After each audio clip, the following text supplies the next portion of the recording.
के अवसर पर आज गोंडवाना प्रांतीय सम्मेलन यहाँ पर आयोजित किया गया है। इस सम्मेलन की अध्यक्षता कर रहे आदरणीय अमन मेश्राम साहब और बहुत बड़ी संख्या में पूरे गोंडवाना प्रांत के कोने कोने से आए हुए साथियों कई विषय इसमें चर्चा के लिए लगाए गए हैं, जिसमें आदिवासियों का विस्थापन, उनको जल से, जंगल से, जमीन से उनको वंचित करने का षड्यंत्र केवल मध्य प्रदेश में ही नहीं बल्कि पूरे देश भर में किया जा रहा है। दूसरा विषय, ओबीसी की गिनती नहीं हो रही, जानवरों की गिनती हो रही, ईवीएम की वजह से हम लोगों के वोट लूटे जा रहे हैं। ऐसे कई विषय चर्चा के लिए लगाए गए। काफी देर से हम लोग इस चर्चा में शामिल हैं और आप लोग काफी देर से सुन रहे हैं। अमन मेश्राम साहब को हम सभी लोगों को सुनना है, इसलिए बहुत लंबी बात नहीं करूंगा, केवल कुछ बात इस मौके पर करना चाहता। जब मैं पूरे देश भर में घूमता हूं तो पूरे देश भर में चाहे शेड्यूल कास्ट के लोग हो, चाहे शेड्यूल ट्राइब के लोग हो, अदर बैकवर्ड क्लास के लोग हो, मोस्ट बैकवर्ड क्लास के लोग हो, क्रिश्चियन लोग हो, सिख लोग हो, बुद्धिस्ट लोग हो या मुसलमान लोग, सभी के साथ में बहुत बड़े पैमाने पर अन्याय और अत्याचार हो रहा है। जैसे यहाँ पर आदिवासियों को उनके जल, जंगल, जमीन से वंचित करने के लिए उनका विस्थापन किया जा रहा है, वैसे पूरे देश में इसी प्रकार की परिस्थितियां निर्माण है। दूसरी तरफ ये भी हम देखते हैं कि किसी को मूंछ रखने की वजह से पीटा जा रहा है, किसी को घड़ा मटका छूने की वजह से हत्या की जा रही है, किसी को घोड़ी पर चढ़कर बारात निकालने की वजह से पिटाई की जा रही है, किसी को कथा भागवत कहने की वजह से भी उसके ऊपर मूत्र छिड़का जा रहा है, मुंडन करवाया जा रहा है और उसकी पिटाई की जा रही है। देखा हमने ये भी कि हमारे आपके समाज के व्यक्ति राष्ट्रपति हो गए, लेकिन जब वो मंदिर में गए तो उनको घुसने नहीं दिया गया। वर्तमान राष्ट्रपति जी का भी जो आदिवासी समुदाय से आती है, कई जगह अपमान किया गया, ऐसी खबरें हमारे आपके बीच में आई। रामनाथ कोविंद जी राष्ट्रपति थे, जब वो मंदिर में गए तो उनको भी रोका गया, ये भी खबरें हम लोगों के सामने आई। तो अब हमें ये समझने की जरूरत है, ये सोचने की जरूरत है कि क्रांति सूर्य बिरसा मुंडा जब थे तो उस समय जो अंग्रेजों के द्वारा अन्याय और अत्याचार आदिवासियों के ऊपर किया जा रहा था, उस अन्याय और अत्याचार के खिलाफ क्रांति सूर्य बिरसा मुंडा ने आंदोलन चलाया और अंग्रेजों के खिलाफ पहला बिगुल फूंका और अंग्रेजों को यह देश छोड़कर जाना था। अंग्रेजों के जाने के बाद जो लोग देश पर कब्जा करके बैठे, उनके बाप दादा पुरखे पूर्वजों की हैसियत नहीं थी, औकात नहीं थी कि वो अंग्रेजों को इस देश से भगा देते, उनकी औकात नहीं थी। हमारे पूर्वजों ने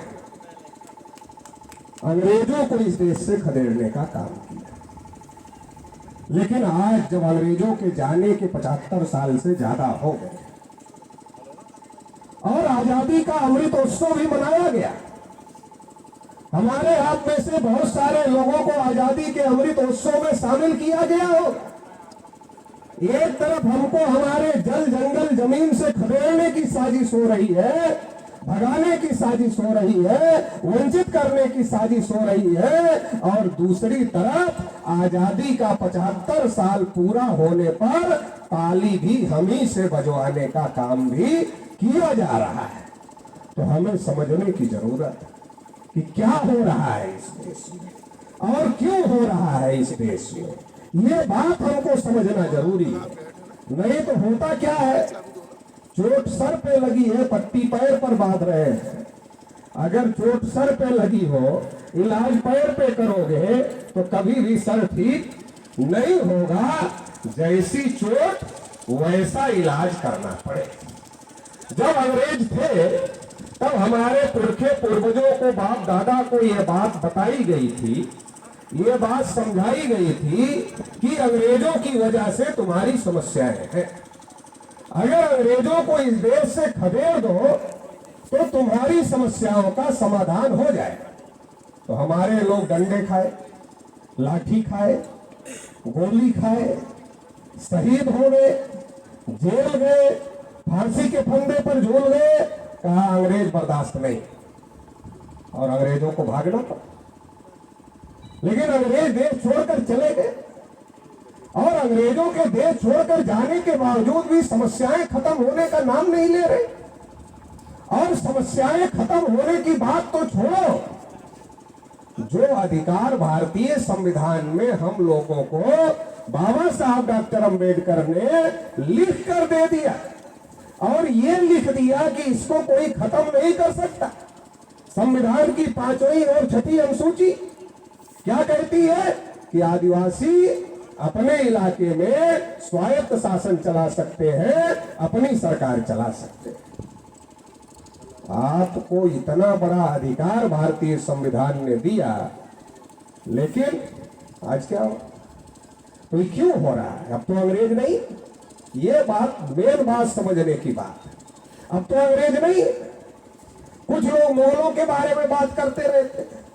इस देश में एक पार्टी है जो अंग्रेजों के बारे में बात करती है, कहती हमने अंग्रेजों को भगा दिया, हमने अंग्रेजों को भगा दिया, हमने अंग्रेजों को भगा दिया, हमने अंग्रेजों को भगा दिया, इसलिए हमें सब लोग वोट दे दो, हमने अंग्रेजों को भगाया। ये पार्टी ये बात करती है। और एक दूसरी पार्टी है जो अकबर की बात करती है, बाबर की बात करती है, औरंगजेब की बात करती है, हुमायूं की बात करती है। तो अब अकबर का शासन है, बाबर का शासन है, औरंगजेब और हुमायूं का शासन है, इनका भी नहीं और अंग्रेजों का भी नहीं है। ना अकबर, बाबर, औरंगजेब, हुमायूं का शासन है और ना अंग्रेजों का शासन है, दोनों का नहीं है। तो फिर समस्याएं कैसे? तो जो तीसरा समस्या पैदा करने वाला है उसके बारे में हम लोगों को समझना पड़ेगा। तीसरा कौन है जो समस्या पैदा कर रहा है? अंग्रेजों का राज खत्म कर दिया हमारे पूर्वजों ने, मुगलों का राज खत्म कर दिया हमारे पूर्वजों ने। ये तीसरा कौन है जो आदिवासियों को उनके जल जंगल जमीन से वंचित करने का काम कर रहा है, साजिश कर रहा है? ये तीसरा कौन है? ये तीसरा कौन है जो आदिवासियों को नक्सली के नाम पर गोलियों से भूनने का काम कर रहा है? ये तीसरा कौन है? ये तीसरा कौन है जो ओबीसी की गिनती नहीं कर रहा है? ये कौन है? ये तीसरा कौन है जो संविधान में SC ST OBC को आरक्षण दिया गया उसको इम्प्लीमेंट नहीं कर रहा है, उसको लागू नहीं कर रहा है? ये तीसरा कौन है? ये तीसरे के बारे में जानकारी लेना जरूरी। तो जब इसके बारे में जानकारी निकाला गया तो जानकारी निकलकर सामने आई कि इस देश में अंग्रेज बाद में आए और इस देश में मुगल भी बाद में आए। टाइम्स ऑफ इंडिया अंग्रेजी का अखबार है। अगर हिंदी का अखबार होता तो आप लोगों में से भी कुछ लोग पढ़ लिए होते वो खबर, लेकिन वो अंग्रेजी के अखबार में छपी और अंग्रेजी में हम लोगों का हाथ बहुत तंग है। हाथ तंग का मतलब है कि हमारे ओबीसी SC ST को अंग्रेजी आती नहीं है। बहुत कम लोग हैं जो अंग्रेजी पढ़ सकते हैं। अरे हिंदी बहुत लोग ठीक से नहीं पढ़ सकते, ठीक से नहीं बोल सकते, ठीक से समझ भी नहीं सकते। हिंदी जो लोग ठीक से नहीं पढ़ सकते, ठीक से नहीं बोल सकते, ठीक से नहीं समझ सकते, वो अंग्रेजी कैसे समझ जाए? तो अंग्रेजी के अखबार में जो टाइम्स ऑफ इंडिया है उसमें 21 मई 2001 को एक खबर छपी।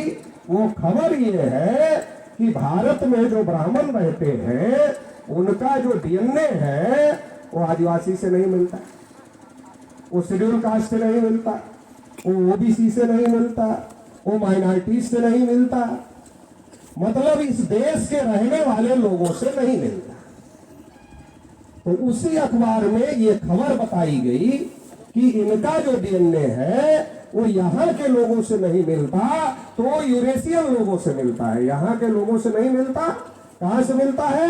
यूरेशियन लोगों से। यही तो हम सोच रहे थे कि अंग्रेज चले गए तब भी समस्या है, मुगल चले गए तब भी समस्या है, अब कौन समस्या पैदा कर रहा है, ये समझ में नहीं आ रहा।